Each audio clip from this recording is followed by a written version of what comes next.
달라지는 인생, 질문이 달라지는 인생이라는 제목으로 하나님의 말씀을 전하도록 하겠습니다. 우리의 인생에 의미 있는 삶이 되려면 질문을 잘 해야 됩니다. 어떤 질문을 하느냐가 그의 인생이 판가름 나기 시작하기 때문입니다. 진실한 질문을 하면 진실한 답변을 얻습니다. 예, 아니요 라는 질문을 하면 그냥 예, 아니요로 끝나지만 나의 삶과 나의 인생에 있어서 하나님의 영광이 어떻게 하면 드러날지에 대해서, 어떻게 하면 나의 인격과 삶이 성숙할지, 어떻게 하면 나의 믿음이 지경이 넓어지게 될지를 계속해서 질문하는 청년은 그의 삶이 아직 가보지 않은 영역까지 계속해서 끊임없이 확장되게 되어 있습니다. 프란시스 세프 목사님께서 말씀하신 것처럼 하나님께 진실한 질문을 하는 사람만이 진실한 응답을 받을 수 있습니다. 우리가 살아가는 세상은 너무나 깨어져 있습니다.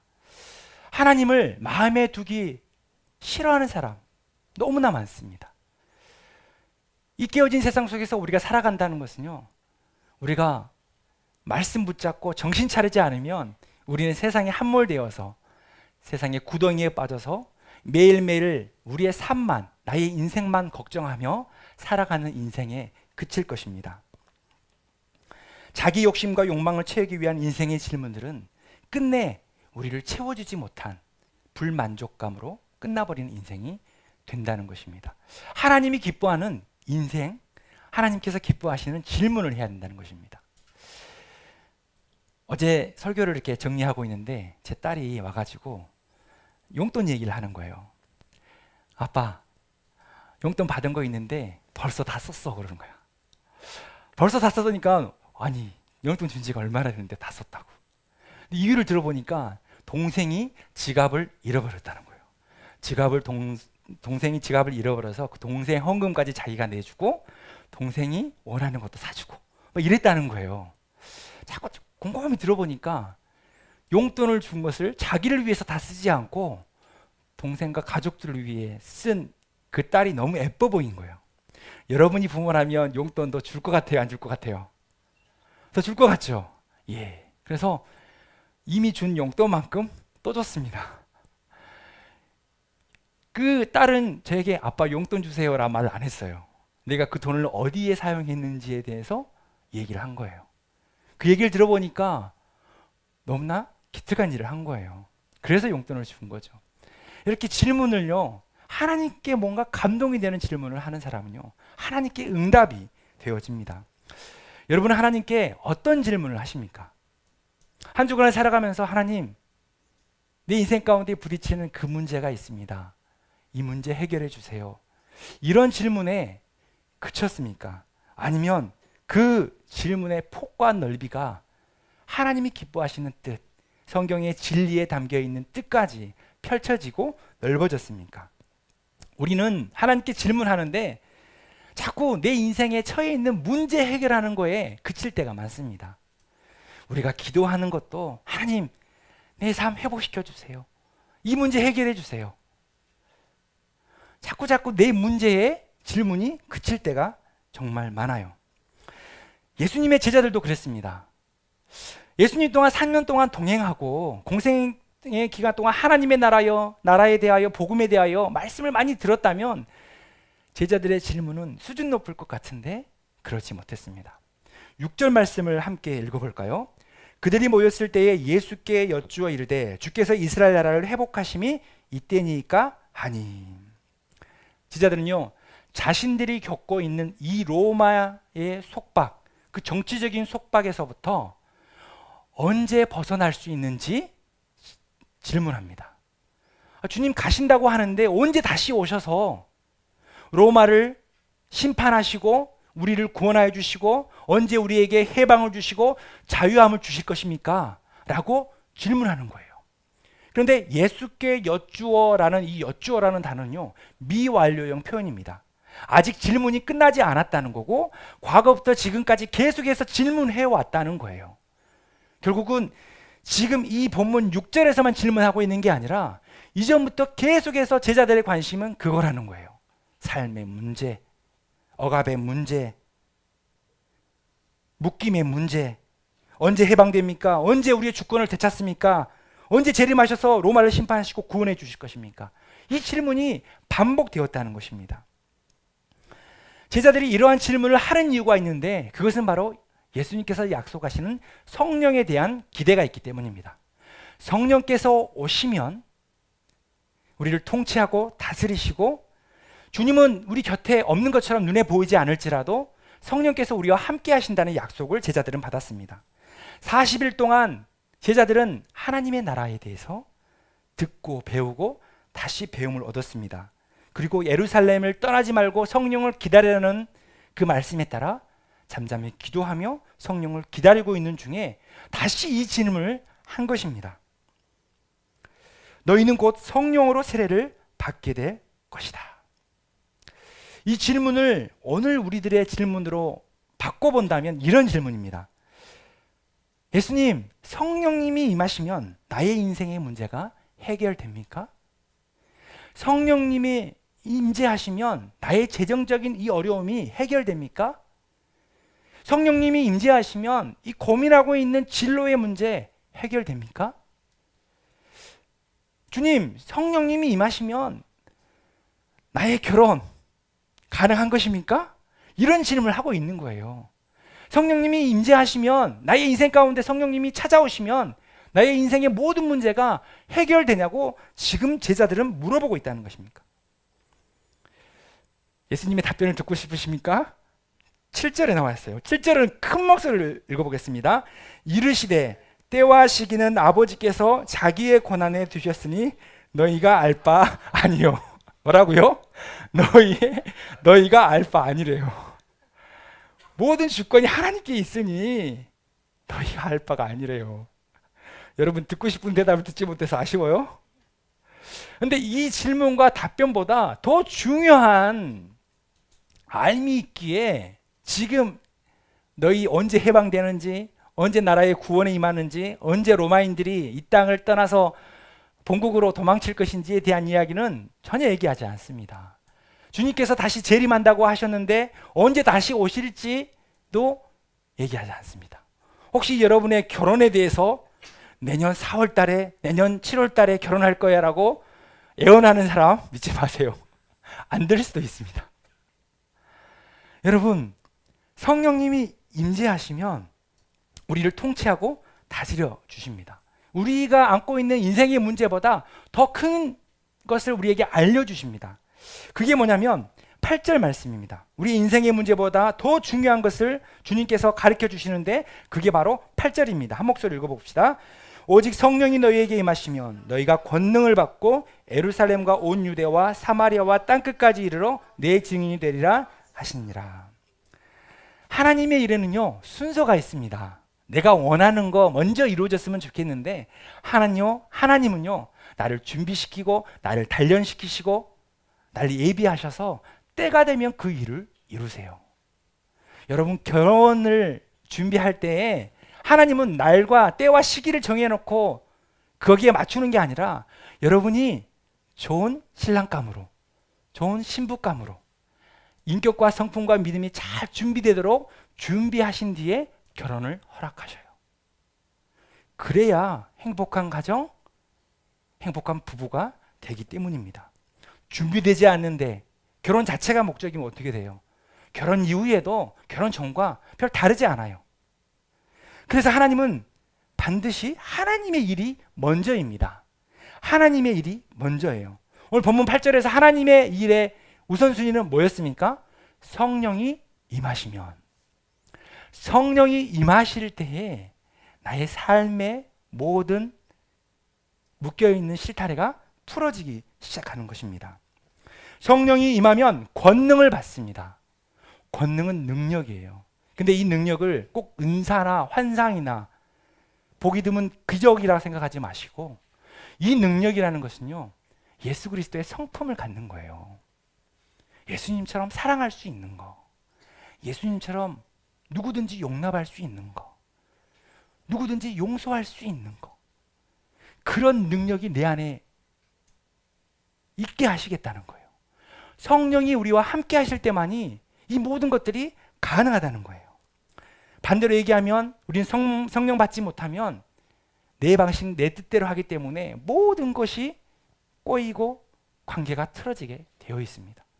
왜? 우리는 사랑할 수 있는 힘이 없어요. 누군가를 용서할 수 있는 힘이 없어요. 우리는 그런 능력이 없어요. 성령님이 우리 안 가운데 오셔서 권능을 주실 때만이 가능해요. 그러면 어떤 보잘것없고 초라한 인생이라도 하나님은 위대한 인생으로 바꿔주십니다. 여러분들을 하나님이 그렇게 사용하기를 원하세요. 그래서 성령 충만함과 권능으로 우리를 준비시키신다는 것입니다. 예수님은 사람을 사용하는 방법이 있어요. 뭔가 잘 준비되고 뭔가 능력이 특출한 사람을 부르는 게 아니에요. 월드컵 지금 요즘에 밤새서 보고 있죠? 월드컵 국가대표는요, 어떤 사람이에요? 우리나라에서요, 축구를 가장 잘하는 사람이에요. 모든 군안, 국 내외 모든 사람들 중에 가장 잘하는 사람을 뽑아요. 그리고 그 중에 베스트 11을 뽑아서 11명을 내보내는 거예요. 근데 예수님의 이 제자의 선택 방식은요, 우리가 이해하기 좀 힘들어요. 뭔가 부족하고 뭔가 실패를 거듭하고 뭔가 잘못한 게 많은 사람들, 그런 사람을 택하시는 거예요. 어부를 택하셔요. 밤새도록 물고기를 던지고 그물을 던지고 물고기를 잡는데 실패하는 사람을 뽑아요. 낙심해서 다시 그물질을 하는 사람을 뽑습니다. 어부는요, 글을 잘 읽거나 책을 쓸 수 있거나 뭔가 표현력이 없는 사람이에요. 뭔가 누군가에게 논리적으로 설득하기가 부족한 사람이에요. 예수님이 세리마태를 부르십니다. 세리마태는요, 모든 인간관계가 제한적이에요. 사람을 이해하는 거나 또 물질을 사용하는 거나 자기가 원하는 그 테두리 안에서만 사용할 수 있는 사람이에요. 그런데 그 사람을 부르세요. 아무런 연약하고 능력이 없는 사람을 부르세요. 세리는 지극히 계산적이고 인색한 사람이었어요. 그런데 그 사람을 찾아가시고 부르세요. 그리고 그 사람을 제자 훈련시키시고 준비시키고 하나님 나라를 알려주시고, 그리고 나서 성령을 약속하시고 그 성령을 통해서 일하기 시작하는 방법이 하나님의 방법, 우리 주님의 방법이라는 거예요. 성령으로 충만하면 여기에 있는 모든 청년들 한 명 한 명 그저 그렇게 평범한 인생이 되지 않아요. 그냥 하나님의 손길에 위대하게 쓰임받는 그런 놀라운 인생이 돼요. 하나님의 나라와 영광을 위하여 놀랍게 쓰임받는 인생이 다 될 줄 믿습니다. 돼요. 성령님이 임하시면. 성령은 무엇입니까? 말 그대로 거룩한 영이에요. 우리의 마음 가운데 눈에 보이지 않지만 거룩한 영이에요. 바람이 불면 나뭇가지가 흔들리듯 바람은 보이지 않지만 성령님은 보여요.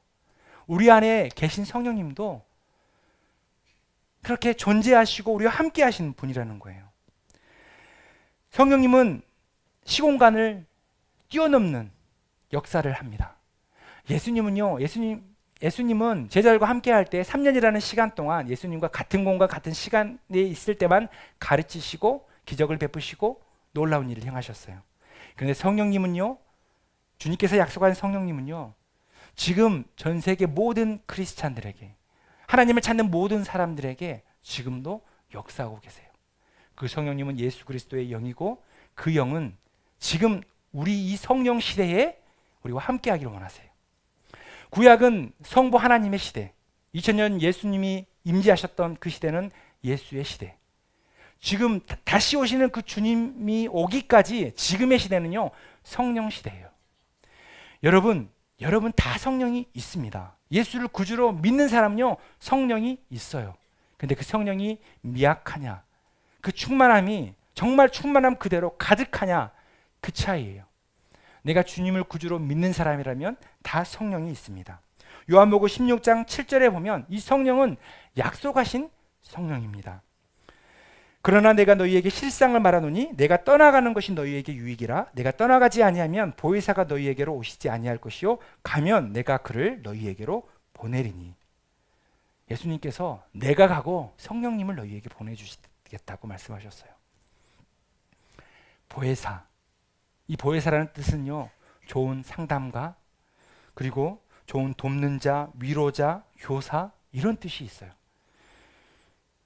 우리를 그 주님 곁으로 부르셔서 우리를 가르치시고 도우시고 우리의 죄에 대해서 깨닫게 하시고 의로운 길에 대해서 알려주시고 이 모든 것들을 함께 하시는 분이 바로 성령님이세요.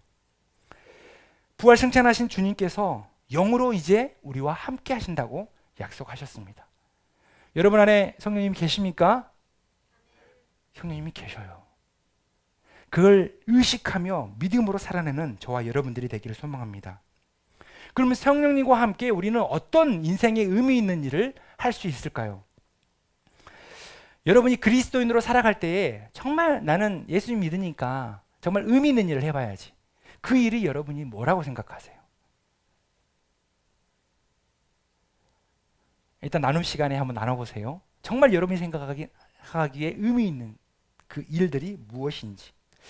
그런데 오늘 성경 본문에서는요, 진짜 그리스도인으로서 성령 받은 사람으로서의 의미 있는 일은 바로 예수의 증인으로 살아간다는 것입니다.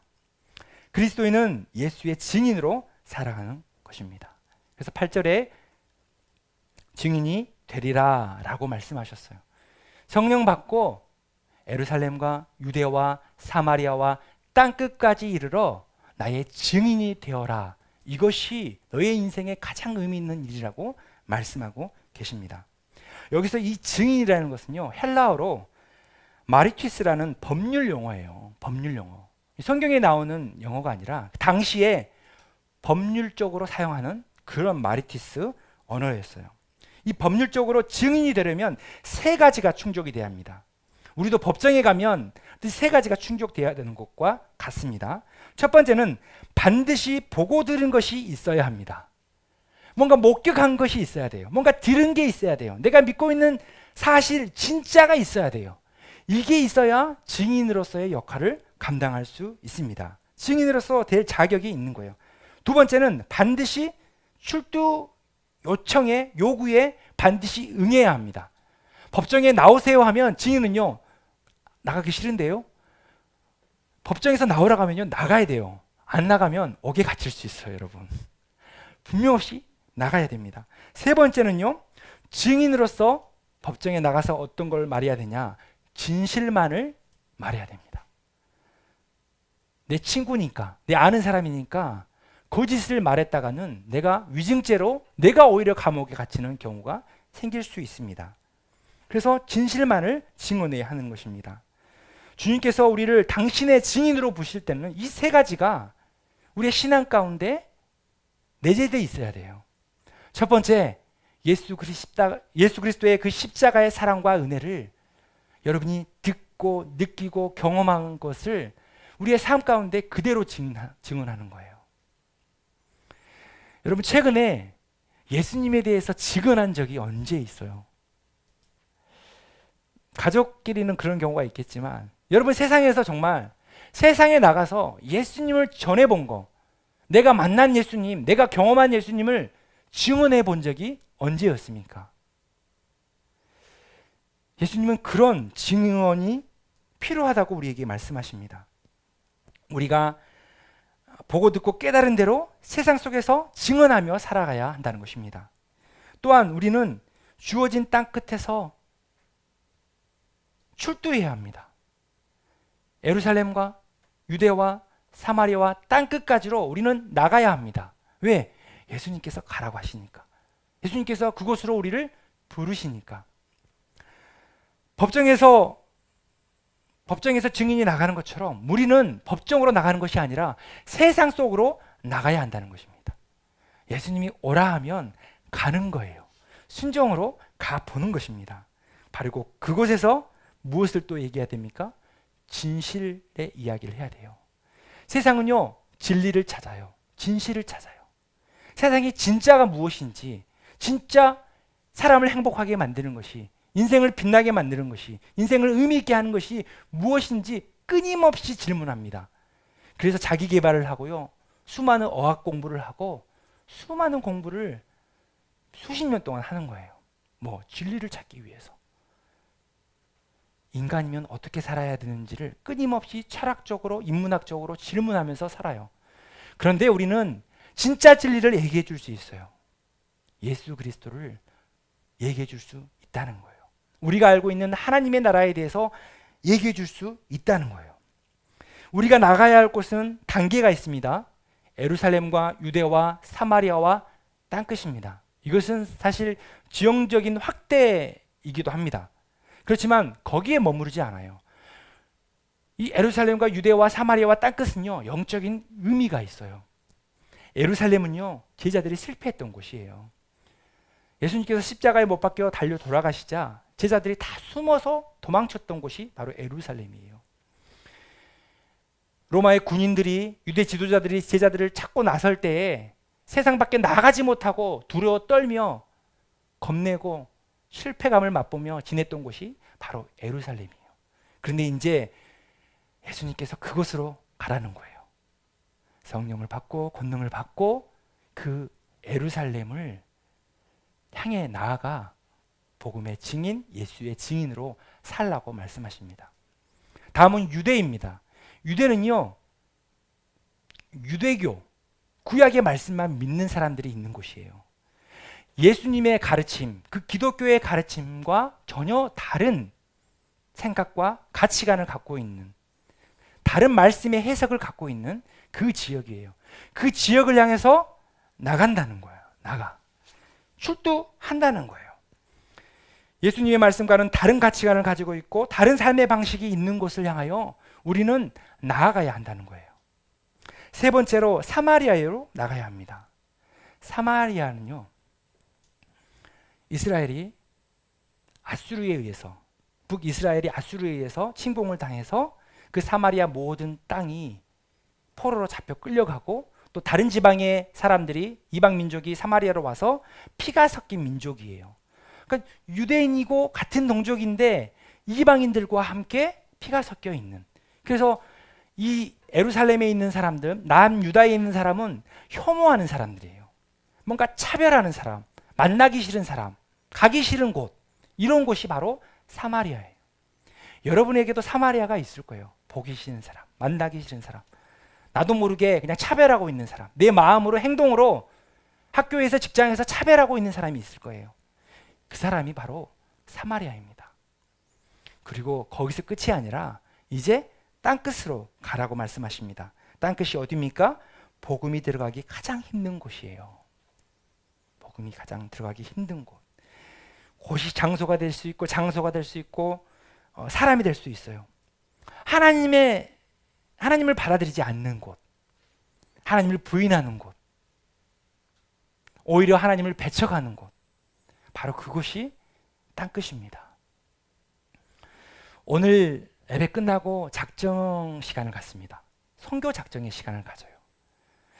어떻게 보면 지형적으로, 어떻게 보면 빈민촌에서, 필리핀 빈민촌에서 복음을 듣지 못하고 매일매일 빈곤에 처해서 살아가는 그 사람들을 향해서 마음을 정하고 그들을 후원할 작정의 시간을 갖습니다.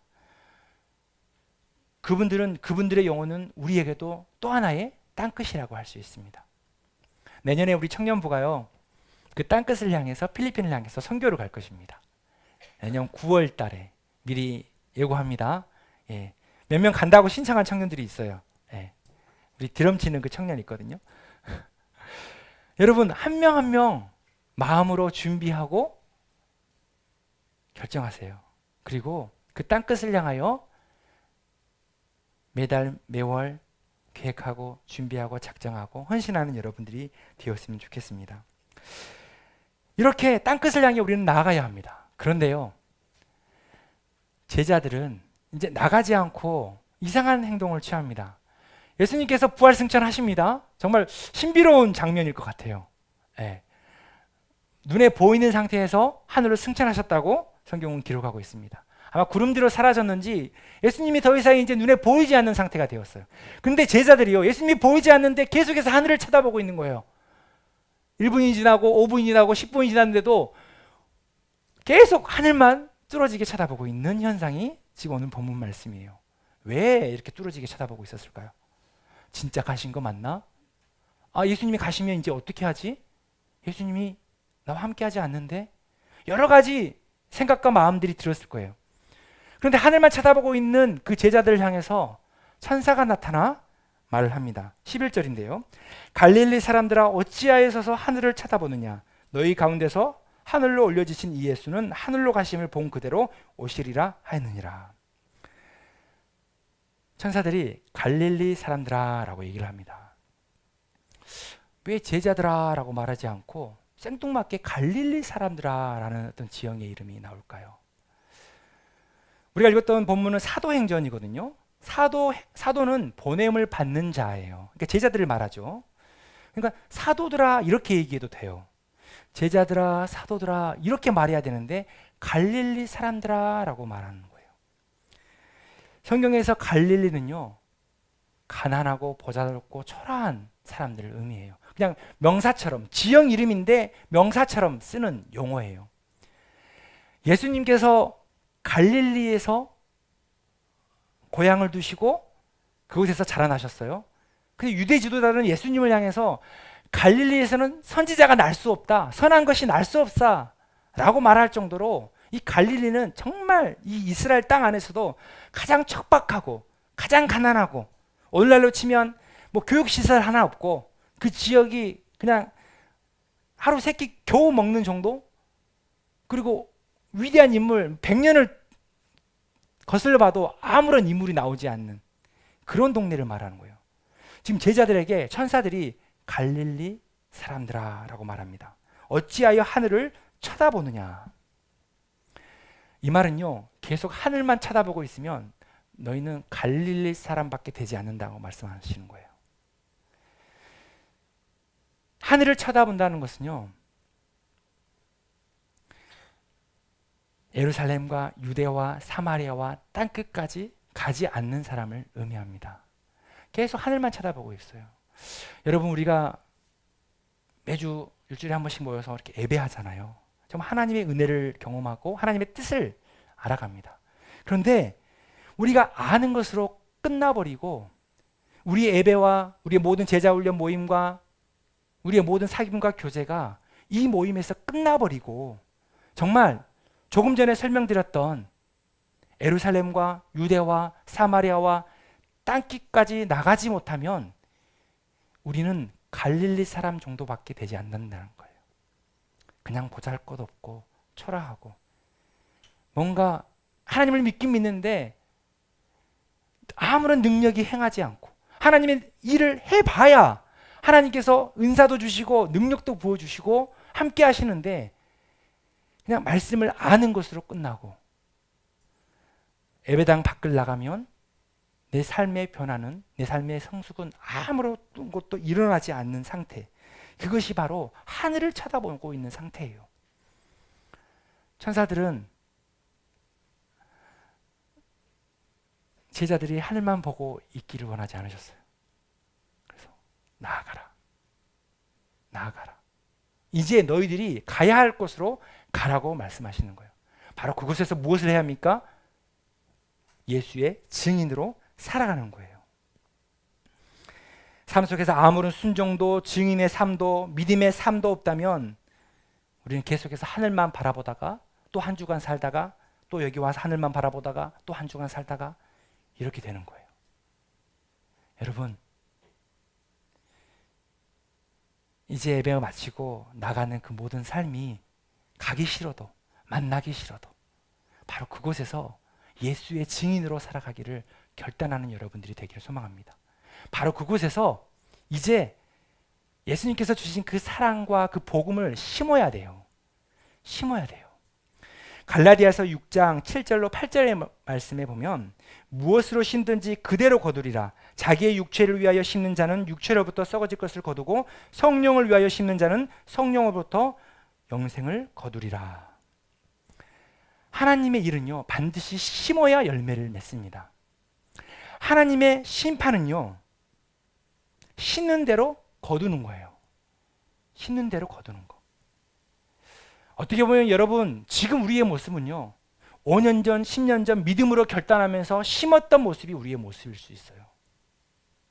그리고 여러분들의 5년 뒤 10년 뒤의 모습은요 지금 우리가 하나님을 예배하고 복음의 증인으로 살아가는 삶을 통하여 무엇을 심느냐, 그 질문을 하는 사람들을 통해서 나의 미래는 결정난다는 거예요.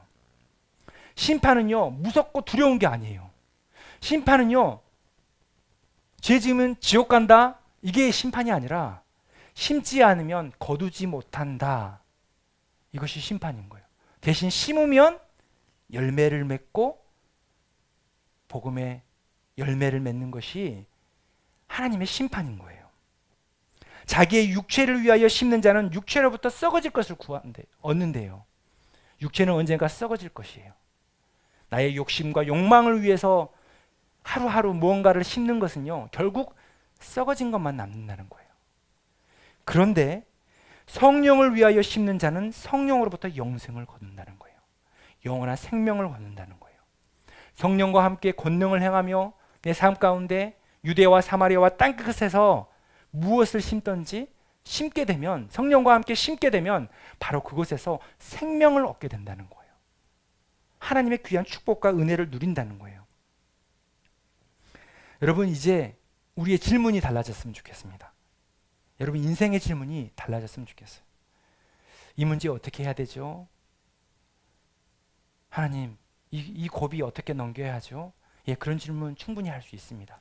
그렇지만 내가 가는 곳이 땅끝이고 사마리아고 바로 그곳에서 내가 예수의 증인으로 살아간다는 것을 분명히 안다면, 하나님, 지금 위기 속에 있는 내가 무엇을 해야 합니까? 어떻게 해야 합니까? 우리의 가정이 정말 하나님이 꿈꾸시는 행복한 가정이 되려면 어떻게 해야 합니까? 내가 정말 하나님이 기뻐하시는 결혼을 준비하고 가정을 준비하려면 내가 어떻게 지금부터 준비해야 합니까? 질문이 달라져야 돼요. 질문이. 나의 인생의 문제를 해결하는 것에 질문이 멈추지 않고 하나님이 기뻐하시는, 정말 내가 출두해서 복음의 증인으로 살아가야 할 그곳에서 내가 무엇을 어떻게 해야 되는지, 어떻게 살아야 하는지에 대해서 여러분 질문해야 합니다. 그 진실한 질문 가운데 하나님은 응답하실 것입니다. 여러분, 세상에서 가장 단단한 돌이 뭔지 아세요? 세상에서 가장 단단한 돌 뭘까요? 다이아몬드예요, 여러분. 다이아몬드. 근데 다이아몬드가 돌이라고 막 길바닥에서 막 차고 다니는 사람이 있어요? 없어요. 왜? 다이아몬드의 가치를 아니까. 여러분, 복음의 가치를 알고 우리가 예수의 제자, 우리가 복음의 증인, 예수의 증인이라는 그 가치를 아는 사람은요, 나의 삶을 허투루 쓰지 않습니다. 나의 시간을 허투루 쓰지 않아요. 나의 삶을 세상에 그냥 소비하는 곳에 허투루 쓰지 않습니다. 나의 삶을, 나의 시간을, 나의 생명을 예수의 생명과 사랑과 그 은혜를 전하는 곳에 사용합니다. 저와 여러분들이 이제 세상으로 나갑니다. 바로 그곳에서 하나님께서 찾으시는, 하나님께서 동행하시는, 성령께서 권능을 허락하여 주시는 그 복음의 증인으로 살아가는 우리 모든 청년들이 되기를 축복합니다. 기도하겠습니다. 하나님, 오늘 나의 삶 가운데 아무것도 보여지지 않는 적박함이 있다 할지라도 바로 그곳에서 나의 정체성, 나는 예수의 증인으로 살아가는 존재임을 깨닫게 하여 주옵소서. 내가 나와 다른 생각을 갖고 있는 사람들, 내가 만나기 싫어하는 사람들, 내가 가기 싫어하는 곳, 정말 떠나고 싶은 곳, 정말 하나님을 알지 못하고 하나님을 배척하는 곳, 그곳까지, 그 땅끝까지 나아가 예수의 제자로 복음의 증인으로 살아가는 우리 모든 청년들이 되게 하여 주옵소서. 그 땅끝에서 심는 것들마다 성령의 열매를 맺게 하시고 예수 그리스도의 축복과 선물을 받는 우리 모든 청년들이 되게 하여 주시옵소서. 예수 그리스도의 이름으로 기도드립니다. 아멘.